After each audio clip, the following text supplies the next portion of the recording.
I'm Ollie Boyne, last year's men's president of CUBC. We're here today at the Webb Library in Jesus College to talk with this year's presidents about what it's like being a president of one of the most famous rowing clubs in the world. So today we have Benzecry, the men's president, and Jenna Armstrong, the women's president. So Seb, if you could introduce yourself, please. Well, hi, I'm Seb. I have been on the team for 4 years, or this is my 4th year. I've done the Blue Boat twice in 2021 and 2023. The 2020 run race being at Ely. And then obviously last year was on the Tideway, and I was in Goldie with you in 2022. Before that, I started rowing at St. Paul's School in London, which is right on the boat race course. And then I went to Princeton University for my undergrad and graduated in 2020 and came here. Jenna? Hi, I'm Jenna. I am the Cambridge University Boat Club's women's president. I am in my 4th year of my PhD, and this is my 3rd year on the squad. I've done 1 year in Blondie in 2022, and then 1 year in the Blue Boat in 2023. Before that, I learned to row at Bates College in undergrad, and I was there from 2011 to 2015. Took some time off and then returned to the sport at Cambridge. Cool. And we'll start with just talking about the race itself. So we'll start with you, Seb. Can you just talk a bit about why the boat race is such a big deal? Well, I think the boat race is probably the most famous rowing race in the world. It's certainly, outside of the Olympics, the most famous rowing race in the world. It's a very historic event. It's one of the oldest intercollegiate sporting events in the world. The men's race started in 1829, the women's race 1927, and it's really just kind of become a fixture of the British sporting calendar. It's kind of always captured the imagination, I guess, and millions of people have been watching the boat race since it started in the 19th century, And yeah, it's just got a huge amount of sort of history caught up in it. And it's probably the only rowing race that people feel any kind of, allegiance to any particular side, I think. And Jenna, why don't you tell us a little bit, I suppose, about the race itself, maybe a bit about the rules and what it's like to be in the race? Yeah, the race is unlike anything I've ever done before coming here. It's a side-by-side race, so it's just you and one other crew. And there aren't very many rules the way that other rowing races are, in the sense that there isn't a buoy course. You can kind of go wherever your cox wants to go on the river. There are occasional things like blade clashes and other kind of maybe some interruptions to the race, just by kind of the nature of having it on the Tideway side by side without kind of any buoys. To my knowledge, I think the only rules are that you have to go through the middle arches of each bridge. But I think other than that, you kind of, the cox has flexibility to kind of go where they want and kind of pick the course that they want. And it's a massive race, huge audiences. How do you deal with that pressure, both as athletes and as a crew? So what you said. Yeah, I mean, I think the scale of the event, you don't necessarily feel that until you actually get to race week. I think, obviously you know that you're part of this thing. You know that you're building towards the race, but it doesn't really feel real, I don't think, until you actually get down to London for race week and you start going out with press launches and the kind of buzz builds up. And at that point, you definitely do feel that pressure, I think. And then on the day, of course, it's unlike anything else that, the vast majority of us will ever experience in terms of being a part of just such an enormous event. And it's like an overwhelming number of people. But then I think on the day, you're kind of so in the zone and so kind of fixated on the goal that you are able to kind of tune that out. So really, I think for me, it's that week in the lead up to the race where you kind of feel the pressure of it the most. But you kind of savor that pressure and you use it, I guess, to enjoy, being a part of the event even more.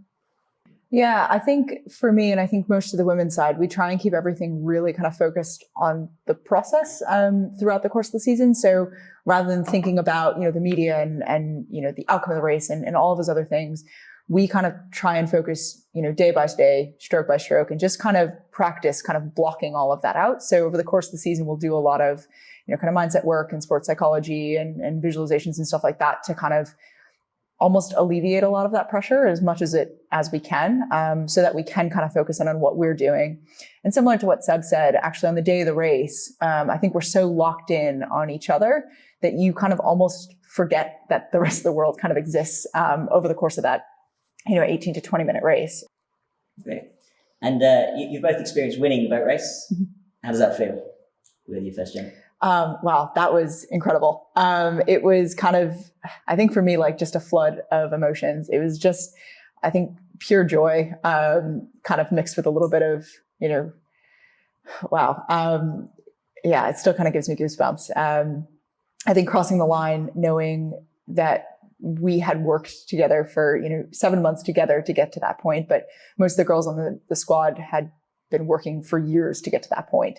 And the fact that we were able to kind of do that together was just like really, really special. I think the other thing is it's a relief as well. It's, the result going in your favor is just like this overwhelming sense of relief. It's like, okay, it paid off, all this sacrifice and all the effort that we put in, it came right for us. Let's talk a little bit about the rivalry with Oxford, because that's what the race is. Is it everything that you see on race day? Is that how the rivalry is the whole time? Do you both of you interact with Oxford much, with the Oxford presidents much? How does that sort of shape into your season? Is that what you said? To me, at least, there's a lot more sort of emotion caught up in it than what you see on TV. I mean, I think the broadcast does a great job at kind of setting the stage, and it is a very historic rivalry and all that. But really, from the second you start, Oxford are, you have to beat Oxford at the end of it, right? Like that's the entire point of the season. And it's a very emotional thing. You're pouring all of yourself into this process, and that at the end of it, it's to race 8 people from Oxford, right? And either you beat them or you don't. Great. So we'll move on just to talk about being the president and what that entails. So Jenna, if you could just talk about what the role of the president actually is. Yeah. So the role of the president at Cambridge University Boat Club, it's a little bit of everything. I guess the overall role is to really make sure that we are selecting and then preparing the best crews we can to go and race on March 30th. And so the things that kind of entail with that are, kind of pushing the athletes, making sure that we're all kind of on track, but then also kind of making sure that we're taking care of all of the other stuff. So kind of the kind of well-being and kind of the mental, side of things as well. Making sure that the crews are coming together, making sure that the athletes are kind of, gelling. And then a lot of it's kind of interacting or liaising between the coaches and the athletes. So you're kind of that primary link between the coaches and the athletes, and making sure that kind of goes pretty smoothly. And a question to both of you: what made you think you would be a good fit for the role, and why did you put yourself forward? What's that what you said? Well, I think I have a lot of experience in the sport at this point in my career. I've loved being on this team. It's given me so much. I think it's been the most sort of formative few years of my life, really, just being a part of this club, and I just felt that I had a lot that I could give to the role, particularly in terms of kind of creating a culture and building on what had come before. And I think, you did a fantastic job as president last year, and I have really tried to learn from you and take everything that was good about last year and just keep building on it. And yeah, it's been a fantastic experience so far. Really, really fantastic experience. I'm very glad that I'm doing it.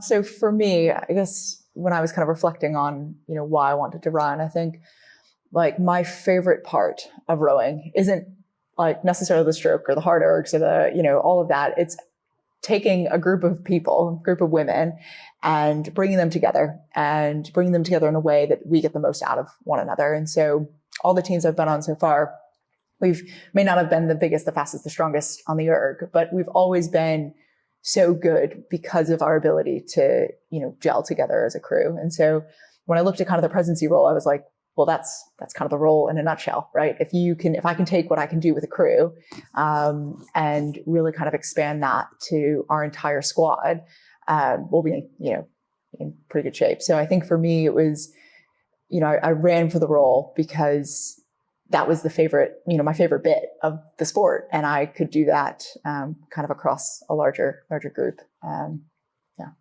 Great. And you talked about learning from previous races, from maybe things like race tactics. As a president, what do you take from previous seasons? How do you bring, mistakes that are made and things that went well? How do you bring that forward as the president into the upcoming season? So, I think every season has sort of a number of aspects, I guess, that you look at, and either you think, okay, that was really successful what we did there, or you think, okay, that was like a sticking point, I guess, that we could look at changing. And I think every year there have been certain themes that have come out, communication with coaches, certain aspects of the way that we train, like all that stuff, all those facets form a picture of the season that you can then take into the following one and be like, what do we want to, take forward, and what do we want to change?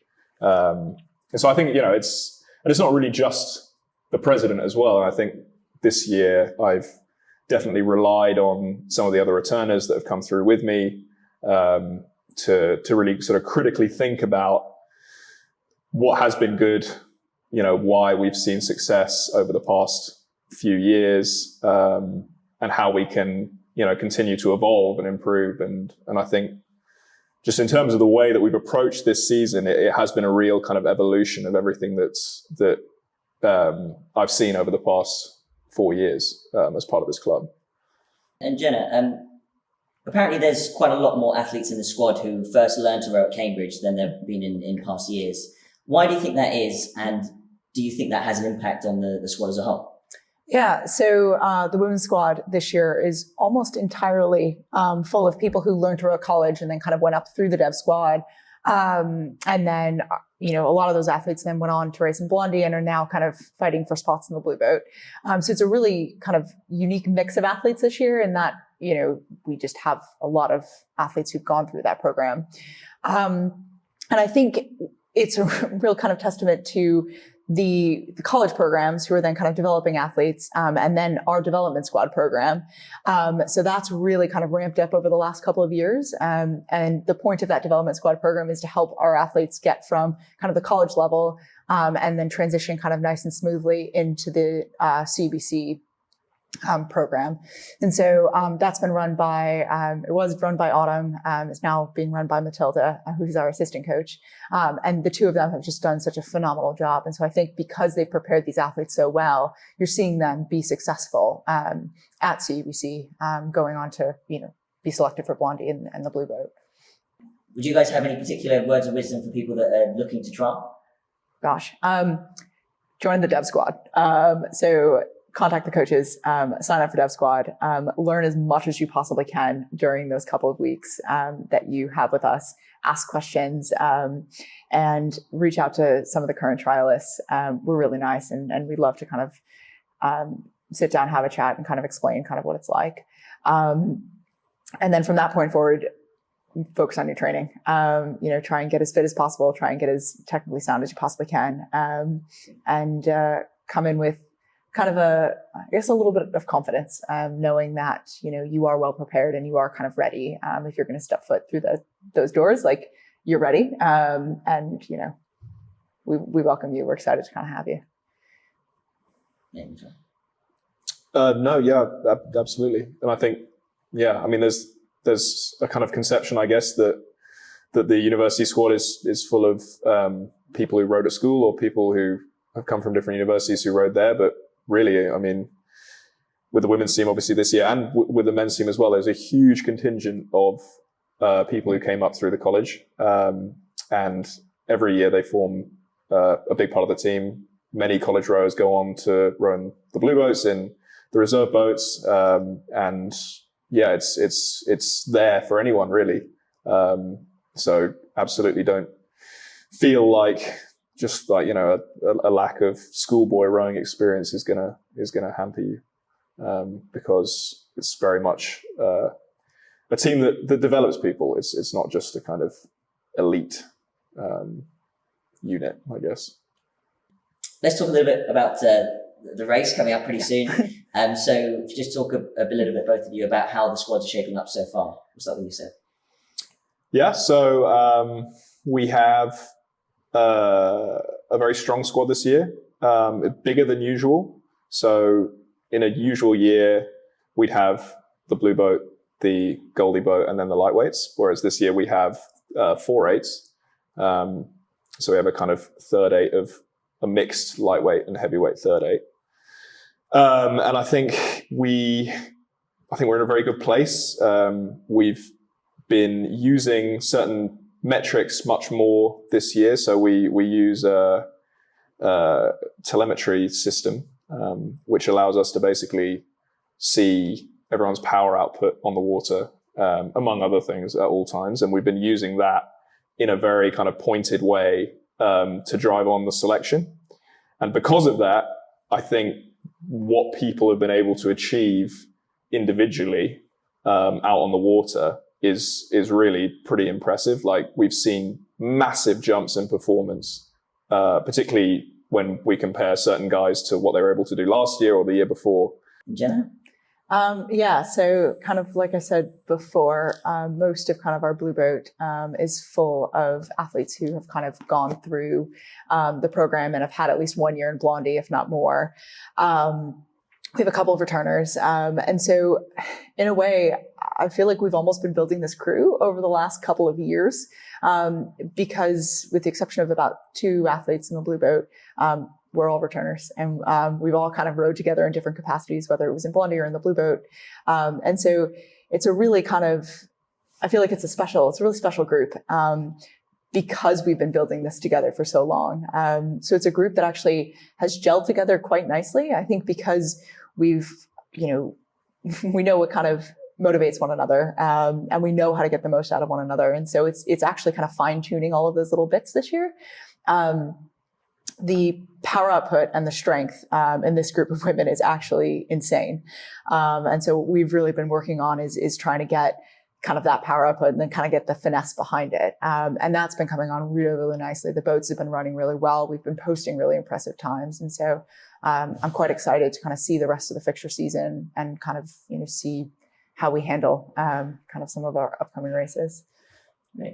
But just to sort of move on from that bit, so you're saying that the training is almost a full-time job, and then you have a full-time job of your studies as well, and then for the both of you, you have this third element of being the president, which in my opinion is another full-time job. So you've almost got 3 full-time jobs there that you're juggling. Just talk a little bit about how you as individuals are able to manage that. So yeah, I think I probably have a slightly easier time really than Jenna, just because humanities PhD is a little more kind of, working at my own pace sometimes, which can be quite slow.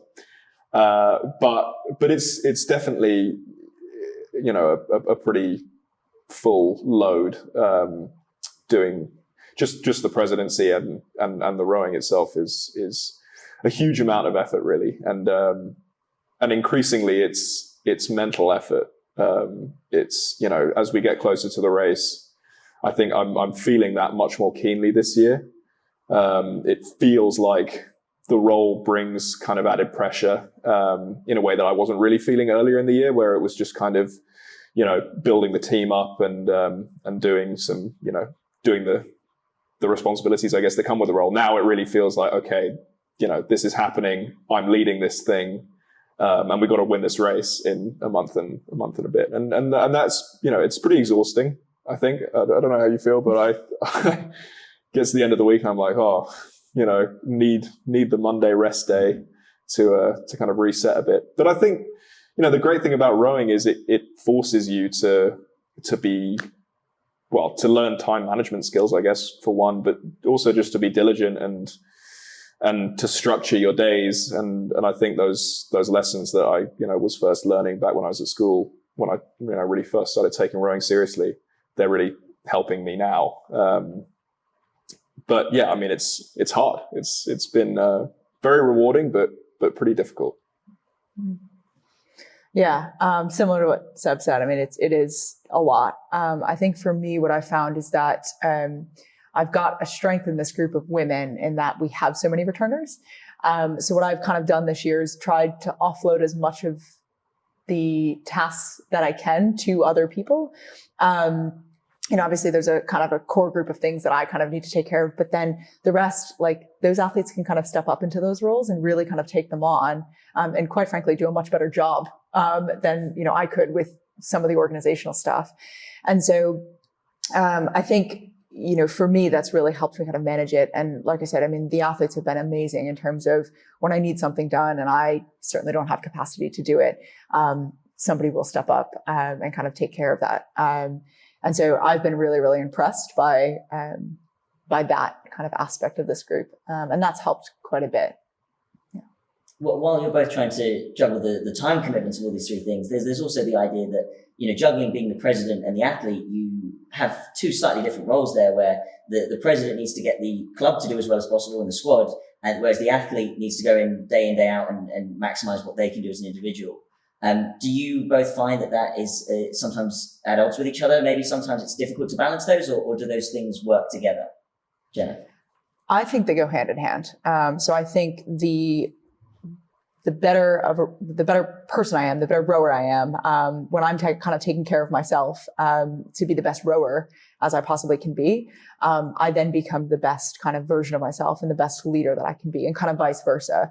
And so I think actually they go hand in hand. And so by pushing myself on, I'm kind of pushing everybody else on. By going for my PBs, it's kind of that classic, well, I'm going to go and do it, so you want to come along with me type of thing.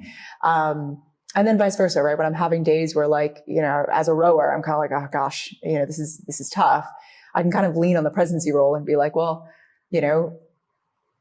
it's important for me to encourage and get the most out of the other athletes. And then kind of by doing that, it kind of circles back around and helps me out. If everyone else is on their A game, well, I'll get pulled along too. And so I think that balance has actually been wildly helpful for my rowing and my leadership roles. So if you could give one piece of advice to your squad, what would it be and why? I would say enjoy the process, enjoy every day. The process, this whole thing is over crazy fast, and you kind of blink and all of a sudden, that's it. It's the day after the boat race, and that was the last time together as a crew. So I think just really kind of taking the time every day to just be kind of thankful and appreciative of like what we get to do and what we get to create every single day. And don't be so hard on yourselves. Like, everyone's doing a phenomenal job. Everyone is going out there and doing the best they possibly can. And so enjoy the process and trust in it.